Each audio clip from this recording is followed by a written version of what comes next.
Allah subhanahu wa ta'ala at the very beginning of Surah Al-Hadid of the Quran, the surah entitled Iron and Steel,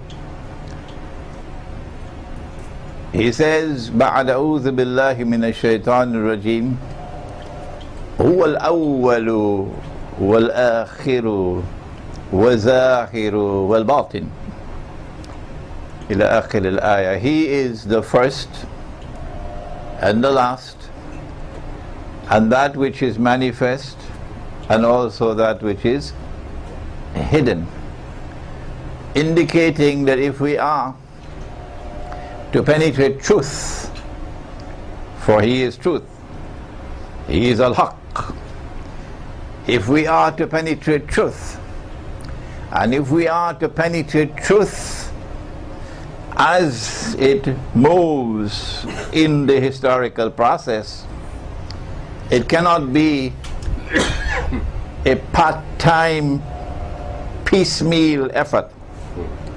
You got to link the beginning with the end, and you got to link that which is outside with that which is hidden. And what Islamic eschatology does is precisely to link the beginning with the end, and to link the external with the internal. It's not an easy subject. You need a multidisciplinary scholarship to handle Islamic eschatology or ilmu AkhirZAMAN, because the end cannot be understood without reference to the beginning. I want to show you how this is done.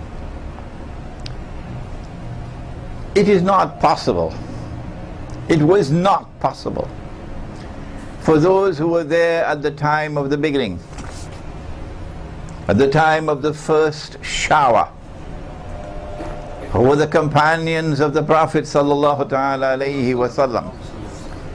It was not possible for them to be able to encompass the totality of knowledge which was communicated by Allah subhanahu wa ta'ala in the Quran and by Nabi Muhammad alayhi salatu wasalam, many of whose ahadith pertain also to that which is hidden and that which comes at the end. But we who live in the end times, we have no excuse. We have a job to do that they could not do. And this is not because of any deficiency on their part, but because of an unavailability of the data that you need. And so if your methodology is that knowledge comes only from the Quran and from the Hadith and from the early, the Aslaf, and you will not accept any knowledge of Islam which comes after that, we say to you, we're sad, but we're moving on. We can't stay with you. We're moving on. No bad feelings, no need for boxing gloves. Ours is a different methodology from yours. We're not throwing stones at you, but we are warning that you judge a tree by the fruit which it produces. And if our methodology can explain the reality of the world today, it will validate our effort. Here is a stunning example of the link between Al-Awwal and Al-Akhir with which Islamic eschatology is concerned. At the very beginning of religion, and of course religion began with Ibrahim alayhi salam, Millatu Ibrahim, the religion of Ibrahim alayhi salam. Allah subhanahu wa ta'ala sent to him a vision, and then he came to his son Ismail alayhi salam. There's no doubt about that. That it was Ismail alayhi salam. Ya bunayya, O my son, inni ara fil manami anni azbahuk. I have surely seen in my sleep, in a vision, ru'ya, that I must sacrifice you. Fanzur madha tara. Son, how do you respond? Do you agree to this sacrifice? Ya abati fa'al ma tu'mar. O my father, go ahead, do as you have been ordered. Meaning, we both recognize that this is from Allah. I agree to the sacrifice. I hope Egypt is listening today. I hope the Arabs are listening today. I hope those who have come from Ismail alayhi salam are listening today. For Nabi Muhammad alayhi salatu wasalam said, the best of those who came from Ismail alayhi salam are the Kinana. And the best of those who came from the Kinana are the Quraysh. And the best of the Quraysh are Banu Hashim. And I am the best of Banu Hashim. In other words, declaring the line that the Arabs have come from Ismail alayhi salam. And so he said, Ya abati fa'al ma tu'mar. O my father, go ahead, I accept the sacrifice. But when Ibrahim alayhi salam, and I don't know what is in his heart, if we meet him one day, inshallah, we can ask him. There could be far more to what he did than what we understand. When he put his son's head on the block to sacrifice it, then Allah subhanahu wa ta'ala called out to him, Ya Ibrahim, by name, Ya Ibrahim, qad saddaqta ru'ya. You have already accepted, submitted, fulfilled the vision. What I've asked of you. What I've asked of you did not require that you take a knife and cut the throat of your son. No, that was not what I asked of you. What I've asked of you has already been accepted and has already been fulfilled. What could it be? If al-awwal is linked with al-akhir, then this sacrifice, this vision of sacrifice of Ibrahim, the son of Ibrahim alayhi salam, Ismail alayhi salam, from whom the Arabs have come, it could mean, and Allah knows best, that this is a communication at the very beginning of an event that is to take place at the end. The sacrifice of the Arabs. And the Arabs today are being prepared for that momentous sacrifice which is coming. How can we stand up here and say that the Arabs are going to be sacrificed in a momentous sacrifice when all the indicators are to the opposite? That this is the Arab Spring. The winter is gone. Dictatorship is gone. Persecution and oppression is gone. And we are now free once again. And Islam, the religion, is rising once again. And we will triumph over those who have been oppressing us and waging war on Islam. That is the external. And we are saying that the internal is different.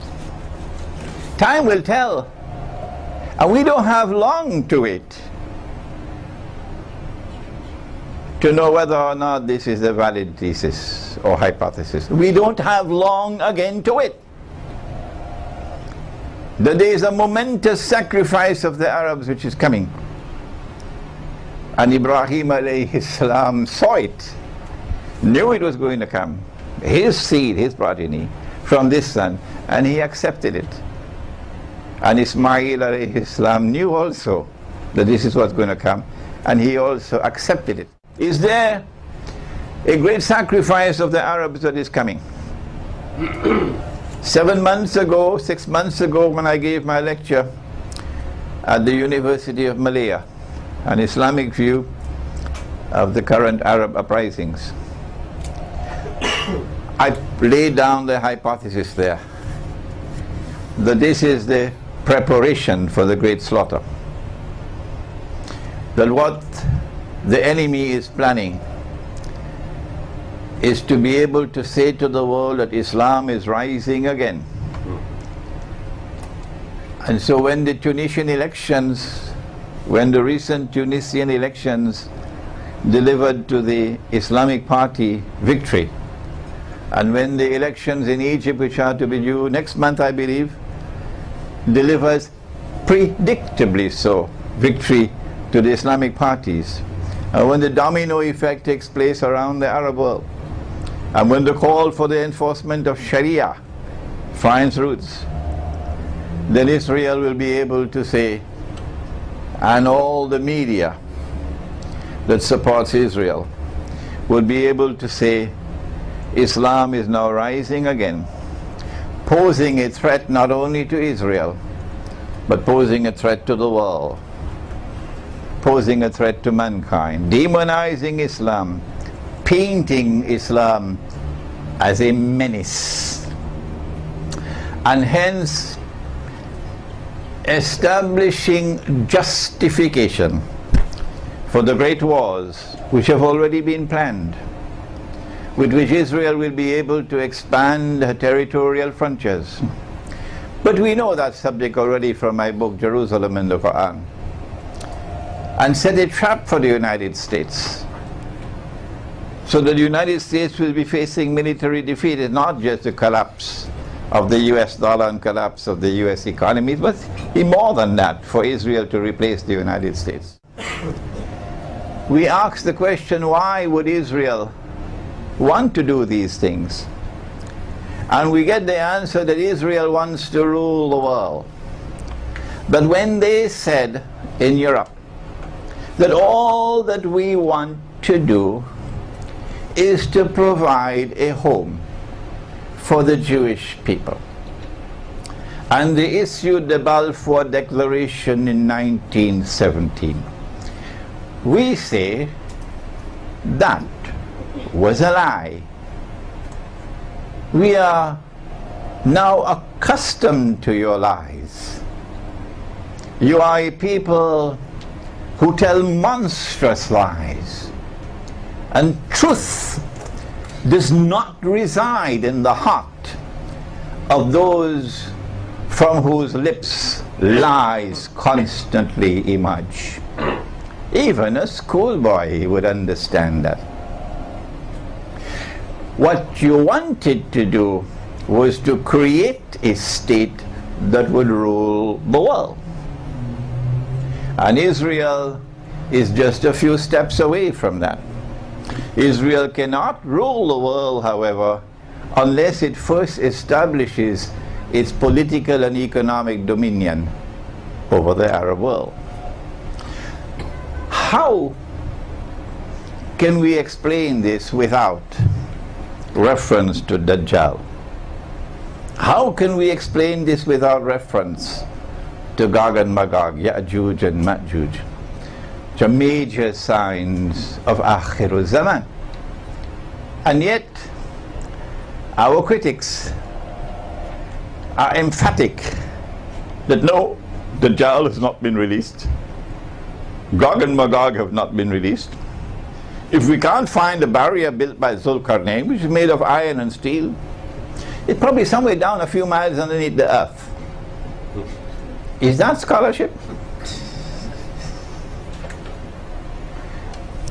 We do not want to disrespect our critics, but we say If you're not prepared to accept that Dajjal is the mastermind of the modern age, and that Gog and Magog are the means through which Dajjal pursues his mission on the earth,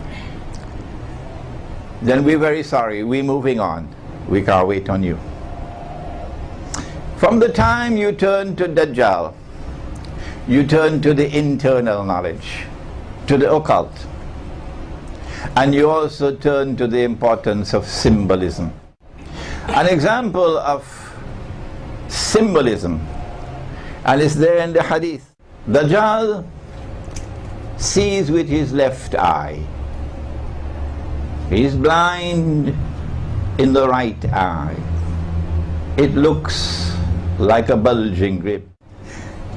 Between his eyes, on his forehead, is written the word kafir, and every mu'min will be able to read it, whether he is katib, literate, or ghayru katib, illiterate. I leave that symbol with you. Back to the slaughter. We say that the Arabs are being prepared for a great slaughter. Is there anything else beside that vision of Ibrahim alayhi salam to support this thesis? Yes, there is. Nabi Muhammad alayhi salatu wasalam was asleep at the home of his wife Zainab radiallahu ta'ala anha. And he woke up from his sleep, and the hadith is located in Sahih Bukhari in several different versions from several different sources, companions. So we say it is mutawatir. He woke up from his sleep. What he had seen in his sleep, also a vision like Ibrahim alayhi salam, was so terrible, that his face was red, flushed red. It has to be something terrible for the Prophet of Allah to wake up with his face all red, flushed red. What did he see? He woke up and he spoke these memorable lines. He said, وَيْلٌ لِلْعَرَبِ مِنْ شَرٍّ قَدْ اقْتَرَبَ. Woe unto the Arabs because of an evil, shar, an evil. It can't be an ordinary evil for his face to be so flushed red. It has to be a very great evil, which is now close. And then he raised his hands like this and he said, today. Today means this day or 1,000 years from now. Where has reason fled? He said, today. A hole has been made in the radam. He didn't use the word sad, he used the word radam. Surah Al-Kahf has both the words.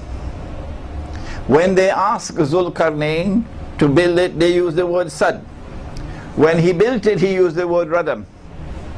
And the hadith says the radam of Zulkarnain, of Ya'juj and Ma'juj. Today a hole has been made, indicating that the great evil which is going to devastate the Arabs has not as yet occurred. It is an end time event because the words Gog and Magog are there. What is this great catastrophe that is coming on the Arabs? What is this great destruction that is coming on the Arabs, which has not as yet come? Where is Islamic scholarship today? Why are you not asking these questions? She asked, who? Zainab radiallahu ta'ala anha. Anuhlika, will we be destroyed? Anuhlika, halaka, to destroy. Will we be destroyed? This is the word she asked. will we, the Arabs, be destroyed when there are righteous people amongst us? The hadith is in Sahih Bukhari. He said, Na'am, yes.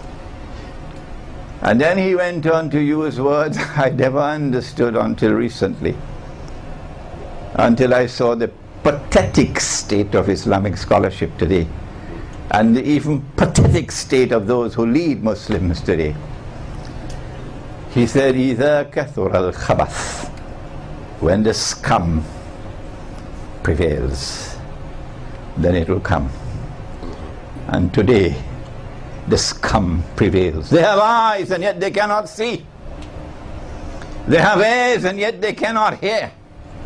They have hearts and yet they do not understand. أُولَٰئِكَ كَالْأَنْعَامِ بَلْ هُمْ أَضَلُّ بَلْ هُمْ أَضَلُّ. They're worse than cattle. They're the scum. And when the scum prevails, then the destruction of the Arabs will take place. We have something more than that. He said, and the hadith is in Tirmizi, in Ibn Majah, Abdullah ibn Amr reported that the Messenger of Allah said, there will come a calamity which will wipe out the Arabs, and their slain will be in hell. And at that time the tongue will be more severe in this than the blow of a sword. Al Jazeera is more powerful than a cruise missile. CNN is more powerful than a helicopter gunship. Yeah, the information media will be far more powerful than a sword. He said there will be civil strife which will render people deaf, dumb, blind regarding what is right. How can we explain? They say we are mujahideen in Libya. They say he was a dictator, Muammar Gaddafi. They say we have the right to rise up against the oppressor. And yet these dumb and deaf and blind chose to make an alliance with NATO, the Zionist NATO, with which the Turkish Prime Minister is still comfortable. I've never heard the Turkish Prime Minister say that he's anyway discomforted with Turkey's participation in NATO. I invite him to respond. How can you make an alliance that Allah has prohibited? Are you not aware of the Quran in which Allah prohibited ba'aduhum awliya'u ba'd? That when the Christian, Jewish, Zionist alliance emerges, you are prohibited from being friends and allies of such people? Woe unto the Arabs, the hadith is in Abu Dawood. Woe unto the Arabs because of an evil which is drawing close. The shadow has fallen on the Lord of the Kaaba. The shadow has fallen on them by the Lord of the Kaaba. His shadow has fallen upon them, said Nabi Muhammad alayhi salatu wasalam. These are ahadith pertaining to the destruction of the Arabs, which, if we are correct, is now at hand, not long from now. So we don't have long to wait to determine whether our methodology is correct and validated or wrong and invalidated. Just wait and see.